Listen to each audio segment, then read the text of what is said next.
السلام عليكم ورحمة الله وبركاته. أنا سومة. لو أول مرة بتشوفيني دي قناتي كريز وجليز. ازيكم يا حبايب قلب، عاملين ايه؟ يا رب تكونوا في خير وفي صحة وفي سعادة إن شاء الله. بصوا يا حبايبي، هنعمل النهاردة بوكس إن شاء الله. هيعجبكم بإذن الله تعالى. هنقول المقادير الأول بتاعته.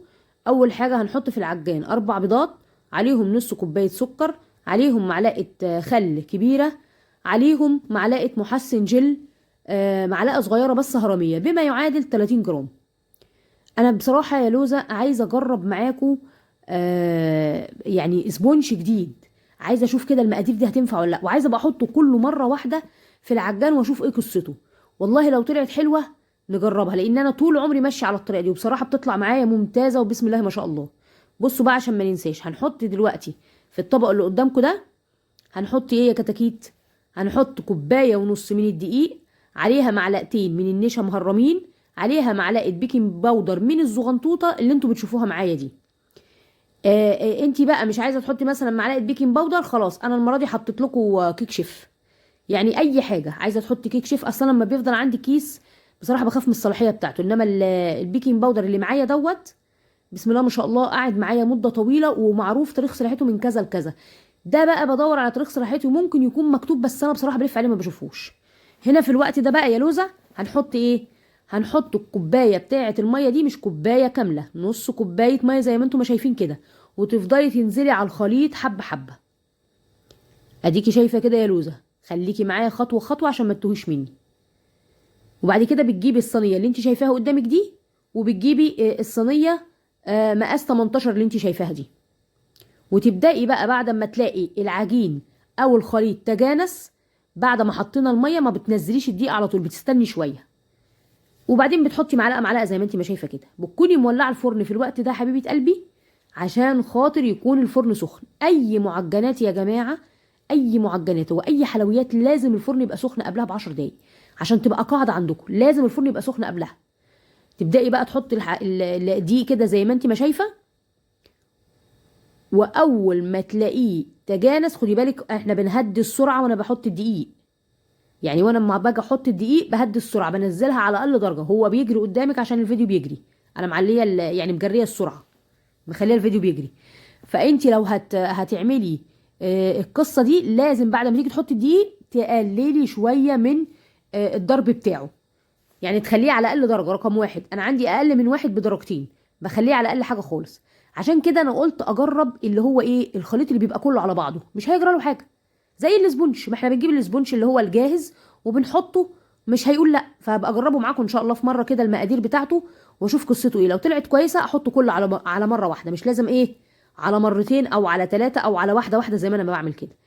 والله برضو لقيت النتيجة كويسة تمام هشتغل بيها، لقيتها مش عجباني ومش كويسة هنشتغل مع بعضينا.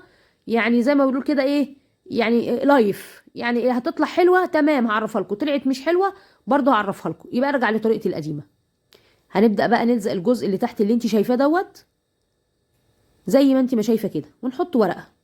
الورقة دي يا جماعة اللي هي ورقة الخبز بتاعة الحواوشي وبتاعة السندوتشات. بتجيبي انضف حاجة وبتجيبي ورق مستورد. انا كنت جايباه معاكم في فيديو المشتروات. تجيبي النوع المستورد، اولا بيبقى ريحته حلوه، لونه فاتح، وهو بيبان، وورقته كبيره مش ورقته صغيره، يعني عشان فيه ورق صغير. انت تجيبي اللي هو ورقته كبيره، انت تقصيها بقى على مزاجك، تحطيها في الصاج مره واحده بدل ما تحطي ورقتين جنب بعض. تبداي بقى ايه، تظبطيها بحيث ان هي لما تيجي تعلى معاكي تبقى يعني ما تقعش، لا تروح كده يمين ولا شمال ولا تقع من هنا ولا من هنا، لا تبقى الورقه دي قافله عليها. هتحطيه يا لوزة على درجة 180. انت ما عندكيش درجة حرارة زي حالاتي، يبقى هتعملي درجة حرارة وسط اهو زي ما انت ما شايفة كده، درجة حرارة وسط يا لوزة. دي الكريمة كده خلاص، هو طلع معايا وانا سبته يتهوى، وبعد ما خلص رحت حاطاه في قلب كيس وبيته من بالليل واشتغلت فيه الصبح. هتحطي في العجان كوباية مية ساقعة، عليها نص كوباية سكر، وبعدين بعد ما يتجانسوا الاتنين سوا مع بعضيهم بضيف الكوباية التانية اللي هي بتاعت المية. بعد كده لما احط الميه اهي قدامكم اهي الكوبايه التانية، هبدا انزلها، هضيف بقى الكوبايه بتاعت الكريمه زي ما انتم شايفين كده. بس انا يا جماعه احنا اعوذ بالله من كلمه انا احنا دلوقتي بقينا في الشتاء، يعني مش في الشتاء، على يعني دخول الشتاء الجو دلوقتي بيسقع. انا طلعت البطاطين على فكره، العيال عندي بتتلج وانا اوقات بتلج، فالجو بقى حلو. فمش هتلاقي الجو ماسك. مش هتلاقي، قصدي الجو حر زي الاول. كنا بنزود الاول ربع كوبايه، دلوقتي لا، هي بالظبط كوبايه كريمه على كوبايتين ميه ساقعه بتطلع تمام التمام. انت بقى ما عندكيش كوبايه كريمه او ما عندكيش ريتش المتحده، شوف انت المقدار بتاع الميه بتاعك قد ايه، عشان ما تمشيش على المقدار دوت وانت تبقي جايبه كريمه تانية فتقولي بص سومه بقى غرقتني. لا، انا بقول لكم عشان انا ما بستخدمش الا ريتش يا جماعه. ريتش غنيه وبتاخد كوبايه ميه كامله.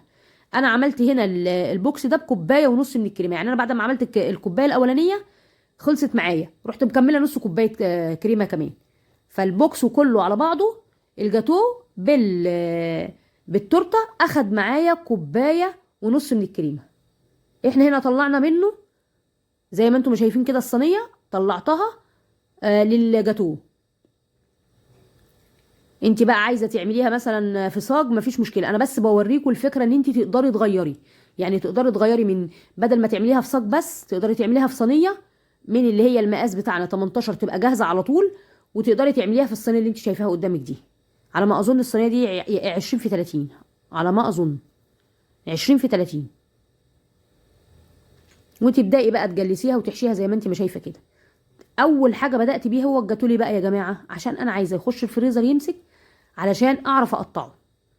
لان انت لما بتعملي التورته الاول وبعدين بتعملي الجاتوه بتضطري تقعدي تستني لحد ما الجاتوه يمسك نفسه. لا، احنا عايزين نبدا بالوقت نستغله كويس، عشان الواحد بصراحه رجليه وظهره بيتقطم.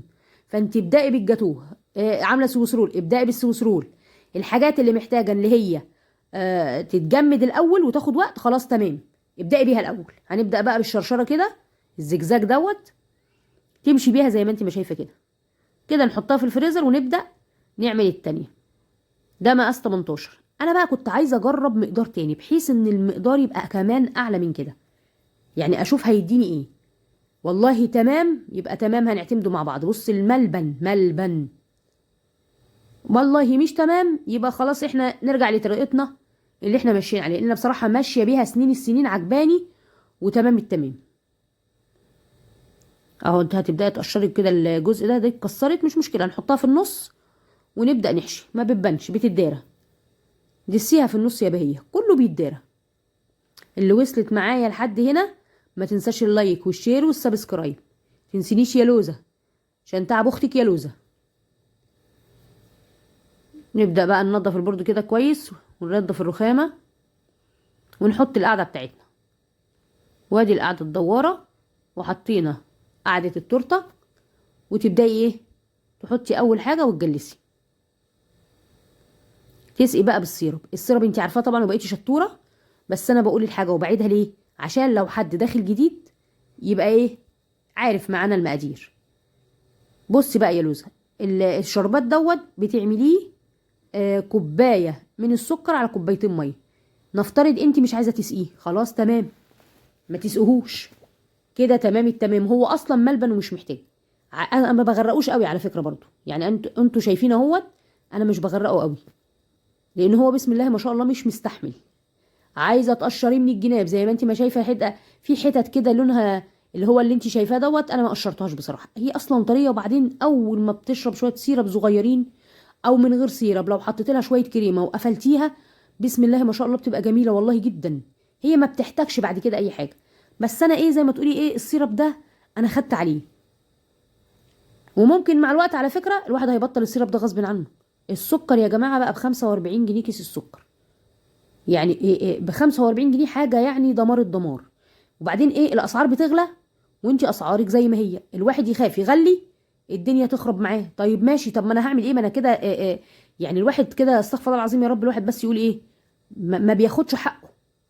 بتعملي وتكلفي وتيجي تحسبي تلاقي نفس لو انتي زودتي هتلاقي اللي معاكي ماشي. طيب نعمل ايه طيب؟ فالواحد مش عارف يعمل ايه والله. الاسعار دي حاجه خنيقه فوق الوصف. انتوا عارفين يا جماعه، انا هقول لكم على حاجه، الحاجه طول ما هي رخيصه انت بتبيعي اكتر وبتكسبي اكتر. يعني عشان ما تفكروش ايه ان الحاجه غاليه الواحد بيكسب كتير، لا، كل ما الحاجه بتغلى كل ما مكسبك بيقل، لان انت بتضطري ان انت تشتري بالغالي وتيجي تبيعي.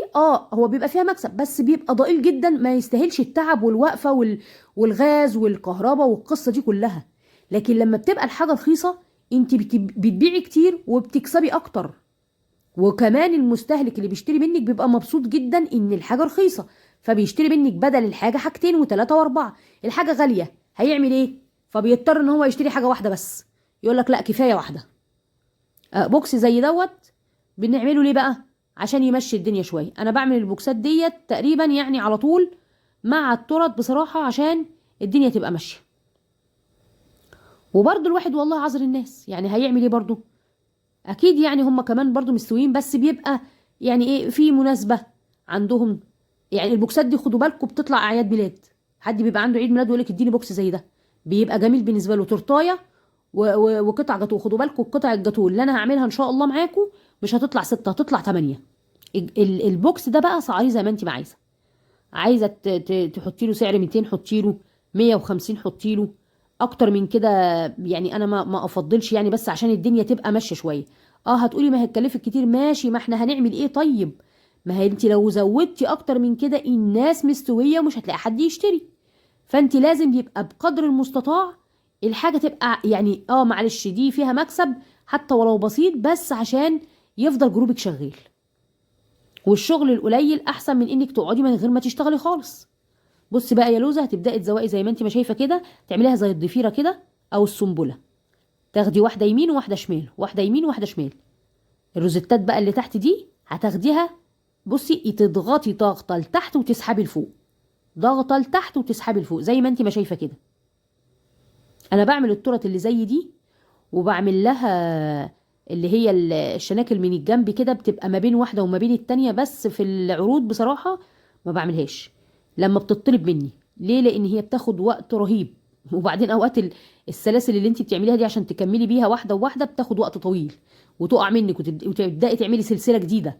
فلا، العروض بقى انت بتعملي حاجه في التمام بس ما تاخدش منك وقت.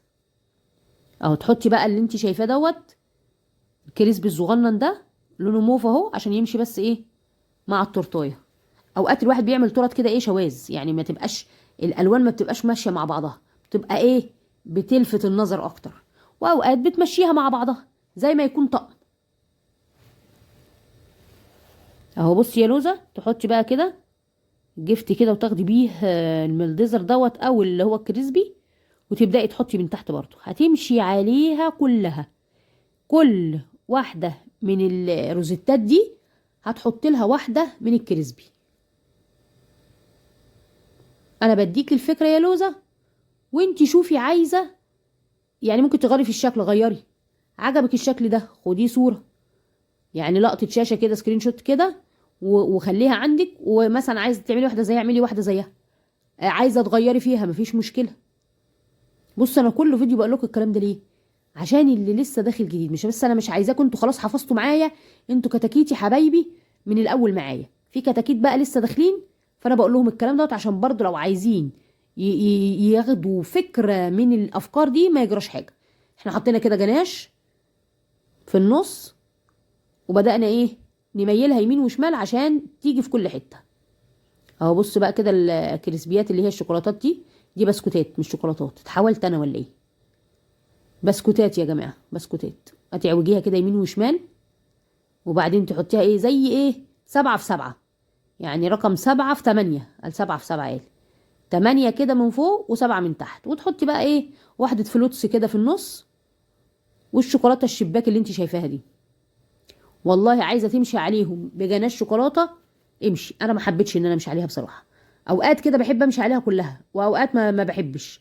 بص انا كنت حطاها بالمقلوب، رحت شايلاها وعدلاها وحطيت شكل الشباك من بره علشان يظهر شكله، ومن جوه بقى نحط شويه ايه بتاع كريسبي كده صغنن نفس اللون. اهو بصي ده بقى انا كنت جايبه الكيس ده ب20 جنيه، صغنن كريسبيات صغننه كده بقى، كل الالوان هناك موجوده عنده، كل ما تتخيلي، ذهبي وفضي ولؤلؤي واحمر واخضر، الالوان كلها تقريبا. انا عجبني الفضي البتاع الذهبي ده، قلت ده بيمشي مع كل حاجه، جبت كيس واحد قلت ايه اجربه، بيدي شكل حلو كده في التورته كده في الجناب، او لو رشيتيه من على الوش برده بيبقى شكله روعه. بصي عشوائي يا لوزه، يعني انت بايدك كده وتحدفي كده كانك ايه بتتخانقي مع حد وبتضربيه طوبه في دماغه، اهي دي نفس القصه. تمسكي كده حبه وزو وتقومي حادفه زو تحدفي، هتلاقيه لزق في قلب زي ما انت ما شايفه كده من الجناب، هتلاقيه لزق في الجناب كده، شكل عشوائي. يعني انت مش هتحدفي لان ده صغنن خالص، عشان ترصصيه ده هيعذبك، فانت تحدفيه كده احسن. وخدت انا برضو واحده من الكريسبيات، حطيتها ما بين الفواصل ما بين السبعة والتمانية اللي هي في البسكوتيه الحمرا دي. هنشيلها بقى تحطها في التلاجة تجمد، وبعدين ايه نشتغل في الجاتوه. اهو يا لوزة، تقطعي الجناب زي ما انت ما شايفه كده، تشيليها وتحطيها في طبق، تعمليها بقى كبات، تاكليها للكتاكيت اللي عندك زي ما انت ما عايزه. تاكليها انت وانت واقفه، ما انت شغاله واقفه وطلعان عينك اهو، تاكليها انت بالف هنا وشفا، هم ياكلوها بالف هنا وشفا، تعمليها اطباق كبات زي ما انت ما عايزه. وتقطعي برضو من الجنب التاني، هي ما جمدتش قوي برضو، يعني انا مش جمدتها بس ما جمدتش قوي، بس انا كنت مضطره ان انا اطلعها بقى لان كفايه عليها كده. تبقي ملتزمه بوقت وعايزه تخلصي، هتبداي بقى تقسميها، تقيسيها من النص. انا قستها طلعت الطول بتاع القطعه 12 ونص، عرضها بقى مش فاكره بصراحه، عرضها مش عارفه كان كام. وتقطعي بقى 4/4، وما بين كل ربع وربع تقطعي بالورب زي ما هتشوفي معايا كده اهو. انا قسمتها بالظبط بالمسطره، بس انا ما جبتهاش معاكم القياس بالمسطره. وبصي بقى اهو زي ما انتي ما شايفه الفيديو كده شارح نفسه بالجنب كده يمين وشمال. اللي وصلت معايا لحد هنا يا لوزة ما تنساش اللايك والشير والسبسكرايب وتعليقاتكم الجميلة اللي بتحفزني وبتحسسني ان انا معايا كتاكيتي على الخط، حسش ان انا لوحدي كده. اوعى تنسوا التعليقات يا كتاكيت، ولا اللايك، وفعلي الجرس يا لوزة، اللي عندها الجرس مش متفعل تفعله. تبدأي تعملي روزيتات زي ما انت ما شايفة كده، وهتحطي فيها واحدة من الكريسبي في حرف في اخر الطرف كده، وبعدين تحطي شويه من اللي احنا رشيناهم على التورته كريسبيات الصغننه اللي لونه ذهبي ده، وتحطي ايه الشباك. وكده الحمد لله رب العالمين، وكان الله بالسر عليم. واحده في ظهرها من ورا كده اهي زي ما انت ما شايفه كده يا لوزه. تمام تمام. نحط بقى شويه من الايه الكريسبي الزغنطوط دوت اللي لونه ايه ذهبي، عشان يبقى ايه كأنه طقم ماشي مع التورته. يطلعوا معاكي 8، يطلعوا معاكي 6، يطلعوا معاكي 4، زي ما يطلعوا اهو. ايه رأيك يا لوزة؟